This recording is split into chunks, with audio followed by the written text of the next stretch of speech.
This is On the Line. I'm Doug Bernard. Can Europe's economic contagion be contained?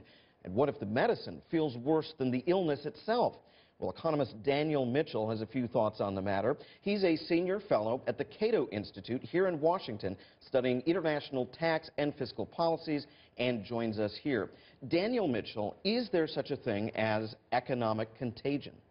There's economic contagion in the sense that if investors, if savers, if business owners see that there are big problems in one country suddenly flaring up, and they look at their own country and say, we seem to have all the same characteristics, that makes them a little bit more aware, a little bit of recognition, if you will, of the problem, which isn't a bad thing. If both of us are coughing a lot, you go to the doctor and find out, oh my goodness, I have lung cancer, I might think, well, I should go to the doctor too and see if I have the same illness. So it gives them the ability to know we have a problem, and the sooner you know you have a problem, the more likely you are to engage it. So is contagion really as much a matter of numbers and fiscal things that can be measured as it is rumors and feelings?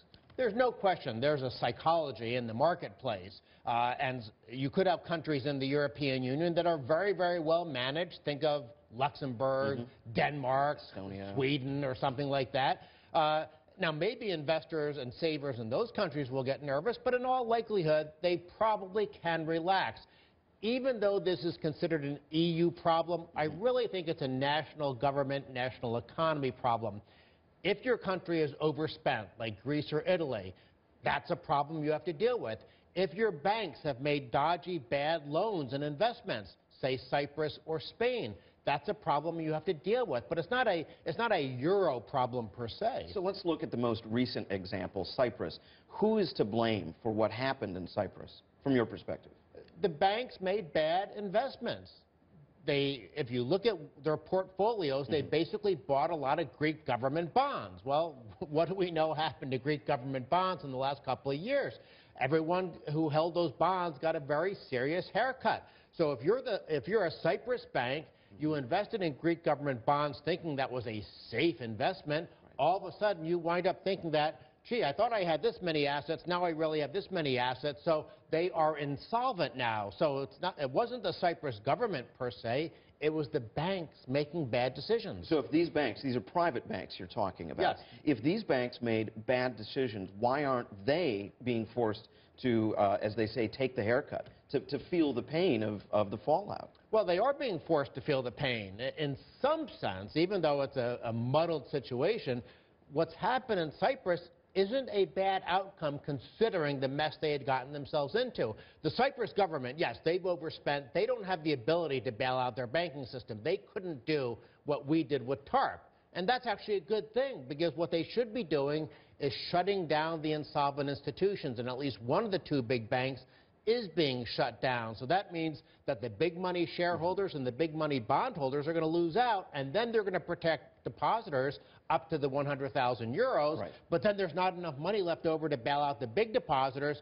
So all those big Russian money guys, some illegitimate, but a lot of them very legitimate people, they're going to wind up losing a chunk of their money. So journalist Nicholas Shaxson, in his book Treasure Islands, writes about Cyprus. This was several years ago, as well as some other offshore tax havens, generally speaking. And he argues that Cyprus and other nations demonstrate the frailty of our global capitalist system, not its strength. What did Cyprus teach you? Well, my old friend Nick and I, we have different views on tax havens. I think that they're refuges for people from bad governments. So if I was an entrepreneur in Russia and I didn't want to worry about being shaken down by the corrupt Putin oligarchy, I would want to keep my money someplace else. But just like you can have good non-tax haven countries and bad non-tax haven countries, you can have well-run tax havens and poorly run tax havens. So if you put your money in Switzerland or Luxembourg, or for that matter, if you're a foreigner, New York City is a tax haven in terms of the rules, your money's going to be reasonably safe. But if you put your money someplace that's poorly run, or a place where banks just made a very bad decision to buy Greek government bonds, then you wind up taking a risk. Now here we have, I guess you would say Cyprus was a bad tax haven. Is that a fair assessment? It was a place where banks, the two big banks at least, made very, very poor decisions to invest in Greek government bonds. Now, People in Greece made very poor decisions to invest in Greek government bonds. Banks in Germany and France made very poor decisions to invest in Greek government bonds, but it was the magnitude of the purchases of Greek government bonds by the Cyprus banks that's what burned them. Just like if you bought a bunch of mortgage-backed securities back in 2006, you right now would not be feeling very good. No. Now, let's go back not quite that far, but it was as recently as 2008, 2009. Then British Prime Minister Gordon Brown, a number of European leaders were saying it's time to crack down on tax havens. Now, you wrote this recently. This is a Cato publication.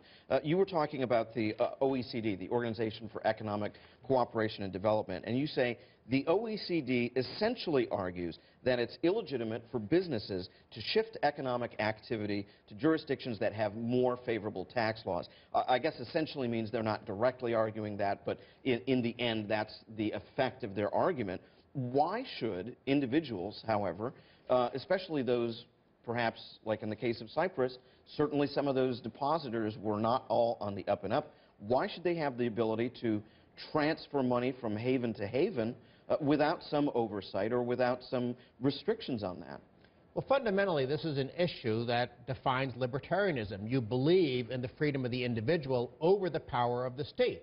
And so we think individuals should have the right to move their economic activity to the jurisdiction that best protects their personal liberties and freedoms. And whether or not you're an investor in Argentina who doesn't want the government to expropriate your assets, whether you're a family in Mexico that doesn't want the corrupt version of the IRS in Mexico to sell your information to kidnapping gangs, and then when you get back one of your kids' fingers in the mail with a ransom note, whether you're in Russia and you're worried about being shaken down by the Russian oligarchy, whether you're ethnic Chinese in Indonesia and you're worried about cultural and ethnic persecution. There are lots of people all over the world that want the ability to move their money someplace where it will be safer than in their home countries. I think as a libertarian, as a decent human being, I think that's a good thing, and I find that Gordon Brown and other people like that were reprehensible for trying to demagogue against tax havens during the financial crisis.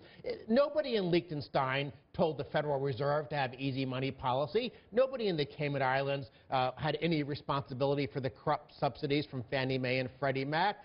The onshore world created the financial crisis, and then some of the politicians from the onshore world blamed the tax havens looking for a scapegoat. What people were saying, however, also at the same time, was that some of these banks, some of the leaders of these banks, these private institutions, need to be brought to heel, to use just a phrase. Some of these banks were out of control, making bad loans, very little oversight. So in an interconnected world, doesn't that mean that, that we all potentially may suffer if one of these, even just one of these tax havens goes south? If you have a bank making bad loans, and whether it was Citibank in the U.S. or whether it was the Bank of Cyprus or whatever the names of the banks are that got in trouble there, they should be wound down. We should have done, instead of doing the corrupt TARP bailout, we should have done in the U.S. what Sweden did in the early 90s, or for that matter, what the U.S. did with the S&Ls. When a financial institution becomes insolvent, it should be put into receivership, its assets should be sold off, the depositor should then be paid off, but the big shareholders and the big bondholders should lose their money because they didn't do their due diligence. Now, that has nothing to do with tax havens. It has everything to do with sometimes banks are poorly managed. I mean, that's part of the free market.